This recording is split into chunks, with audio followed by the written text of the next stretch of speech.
Can everyone please take a look at all these photos that I have up here? Does this look familiar to you at all? Have you ever found yourself dozing off in a class that you were completely uninterested in? I know it's happened to me, and I've seen it quite often in the classroom. This is what happens when students are forced to take courses which do not pertain to their major. These courses are usually part of a core curriculum. College students should have more say in the selection of their courses. So to start off, I'll explain basically what a core curriculum is. It's a set of common courses that all undergraduates are required to take by their college or university. Core classes usually include classes such as a math, science, English, humanities, and an arts. They are not specific to the major and usually take about 2 years to complete. So for example, I will go through Siena College's core curriculum, which consists of 3 different categories: the first year seminar, the disciplinary core, and the Franciscan Concern core. So as you all know, the first year seminar, which was taken as a freshman, is a full year course, which covers that core requirement of 2 courses. The disciplinary core consists of the bulk of the core, which are 8 courses, and these courses consist of creative arts, English, history, natural science, philosophy, quantitative analysis, religious studies, and social science.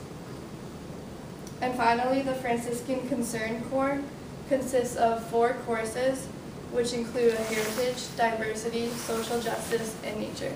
These are all usually upper-level courses and are required to be taken in order to graduate. So now we'll go through some disadvantages of a core curriculum. Students are taught that the core subjects in high school, so this is where students become extremely uninterested because they've already learned most of this material once, so it's hard for them to want to learn it again. This is where it becomes redundant, and the idea of a core does not support independence, which should be given to students at this time in their lives. It also becomes an expensive use of time because teachers and classrooms are needed to cover these new courses, so colleges and universities have to shell out a lot more money. Students want new challenges in college and courses relating to their specific major. So students at the collegiate level want the opportunity to select their own courses and not be told what to study. A core can make it difficult to transfer. Core curriculums differ from college to college, so it becomes hard to match up these classes that have been taken and the ones that they need to take. So some advantages of an open curriculum where the students would be allowed to take whatever classes they wanted is that there's a means to a greater interest in learning subjects which are associated with the student's major. Especially in the first and second years when most students drop out, it allows more time to concentrate on the specific major of the student, and there's a greater potential to graduate faster and on time because the time wouldn't be spent in unnecessary classes. An open curriculum allows students to concentrate on their major field of interest immediately instead of waiting 1.5 to 2 years to divulge into the classes of their interest.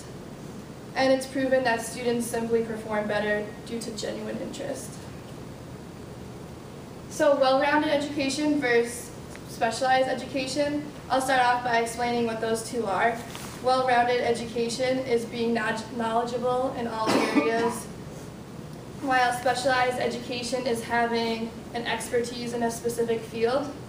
And this comes into play in the job market landscape because it has changed dramatically from time the core was actually created. So today's employers are looking for graduates who are highly skilled and specialized in these specific areas.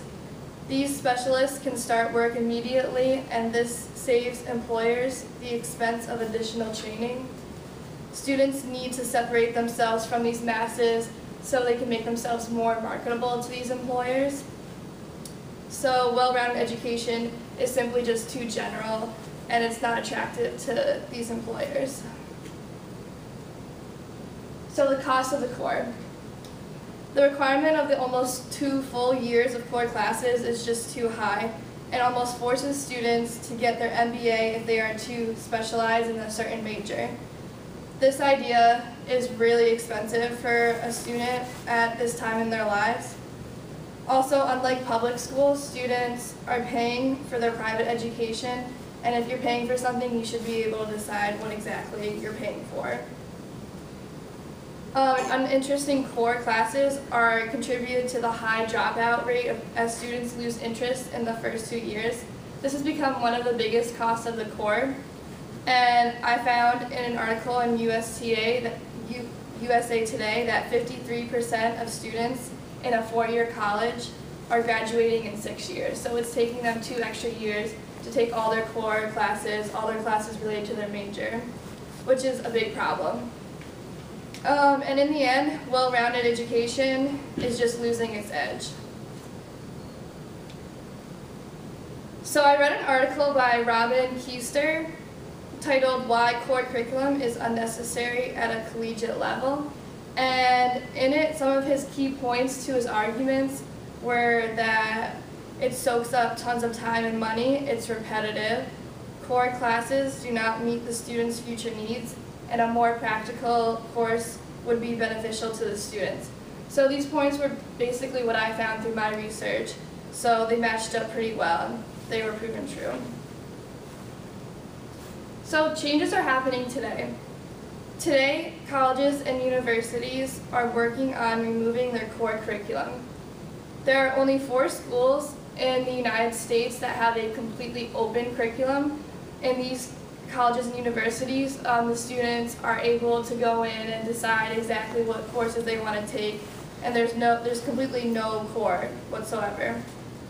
These schools include Brown University, Smith College, Amherst College, and Grinnell College.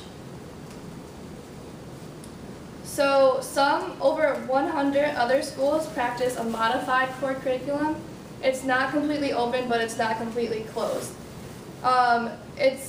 There's more leeway when it comes to the core. There are a few classes that they must take, but it is more beneficial to the student and it isn't as strict as a complete core curriculum.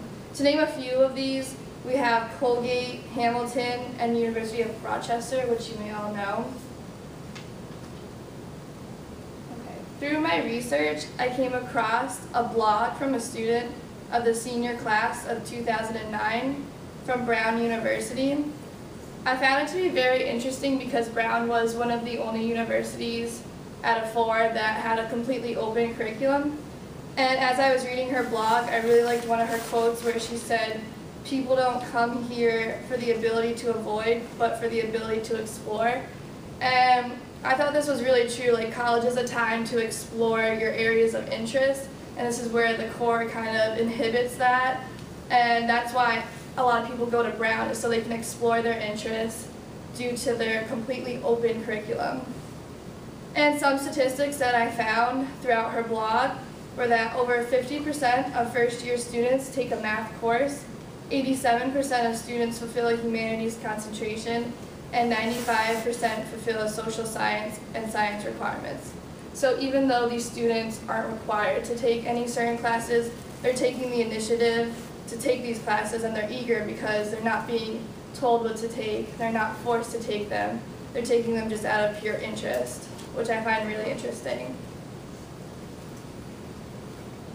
So some may argue that a core curriculum builds an overall well-rounded individual who is educated in all areas. Also, a core curriculum may give students more time to declare a major and explore their options, as well as organizing incoming freshmen. But I believe that this can all be achieved without. In conclusion, the elimination of a core curriculum would create greater interest, make students more eager to learn, which in turn they will be less likely to drop out, and allow the student to focus on major areas of their interest. It is now time to challenge the use of the core curriculum and look at new educational possibilities in an effort to raise graduation rates. Questions?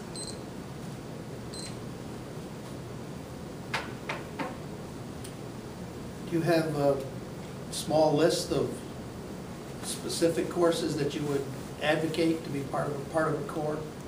Well, I just think, like, for me personally, like, it's taken almost 2 years to take all of my core classes, and I'm a marketing major, and next semester I'll just be getting into my first marketing class.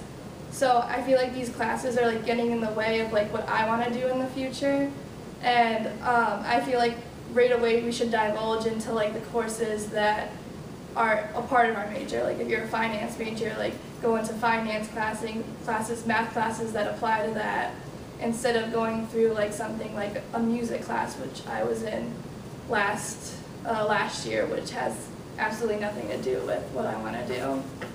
So that's just what I'm trying to get across. Anything else? Yeah. Time.